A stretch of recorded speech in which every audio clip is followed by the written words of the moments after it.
Have you ever looked at your pet and wondered if they understand every word you say, or if they are secretly the real boss? Maybe your dog jumps for joy when you grab your keys, while your cat looks at you like you only exist to open the tuna cans. Talking about pets is one of the easiest ways to start speaking English, but many learners get stuck using the same boring words. Instead of saying only, "I have a dog," or "My cat is nice," you can tell a much more interesting story about your pet's personality. Today, we will use Max and Bella to learn descriptive adjectives for appearance, behavior, habits, and the special things that make pets unique. First, meet Max, a small brown dog owned by Paul. His appearance is only the beginning of his energetic and happy story. When Paul comes home after work, Max does not simply sit on the rug. He jumps and barks because he is excited to see him. We use friendly for a pet that loves people and wants to stay close to them. Max is an incredibly friendly dog.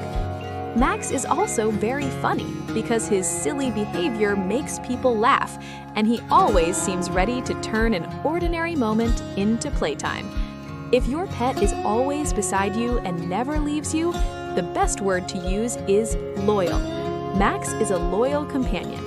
Every night, Max follows his routine and needs a short walk, even when the neighborhood is quiet and the stars are shining. For a dog like Max, words such as happy, loud, and active can quickly help friends understand what your pet is like. Now compare Max with Bella, a cat who also belongs to Paul but has almost the complete opposite personality. Cats are often described as elegant and independent, meaning they enjoy doing things alone and do not need constant attention. Bella is not loud or jumpy. She is quiet and sleepy, spending most of her day resting on her favorite big red sofa. When Paul opens the door, Bella does not jump or bark. She simply looks at him and says, "Meow," demanding her dinner.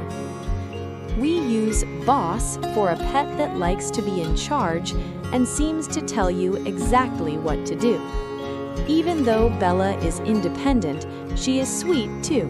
She likes sitting on Paul and sleeping while he watches funny movies. A cat can be described as calm, sleepy, or even lazy when it spends much of the day napping on furniture. Learning adjectives is like giving your brain colorful paints for describing life.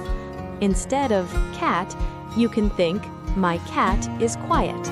This is how you train your English brain without translating first. Connect the animal directly to the English description in your mind. When you see your dog wagging its tail, think happy dog. When you see your cat ignoring you, think independent cat. You can practice out loud even when you are alone. Stand in your living room, look at your pet, and describe them like a friend. You might say, "Max is a small brown dog and he is very funny," or "Bella is a quiet cat and she is the boss." Your ears need to hear your own voice, so these simple sentences become natural over time. Small mistakes are completely normal during learning. The important thing is to be brave and practice every day for at least 10 or 15 minutes, using your pets to make practice more interesting. For example, you can say, "In the morning, I wake up and feed my hungry cat," or "In the evening, I walk my happy dog." Simple sentences build a strong English brain, so you do not have to work so hard to find the right words every time. Talking about pets also lets you share your personality and can make new friendships easier when someone asks you to tell them about yourself. You can say, "I am a teacher and I have a friendly dog named Max," and suddenly another person may share a story about their own pet. That simple exchange can lead to conversations about food, hobbies, favorite animals, and the funny things pets love or hate. Every detail you add with an adjective makes your English sound more natural, clearer, and much more interesting to the person listening. Your pet's funny habits are also great stories. Does your dog hide your shoes? Or does your cat try to eat your breakfast? You can describe these habits with words for everything they do, whether your pet wakes you early or stays awake while you watch television. Take a good look at your furry friends today. Think about their color, size, personality, and funny little attitudes. Write 3 sentences about your pet in English and say them out loud. Describing things you love can make learning feel fun instead of difficult. Keep practicing and stay patient with your brain. Soon, you will confidently introduce yourself and your pets to anyone you meet. If you enjoyed learning with Max and Bella, remember to subscribe and give this video a thumbs up. We love hearing from you, so tell us about your pet using one of our new adjectives. Is your pet friendly like Max or a boss like Bella?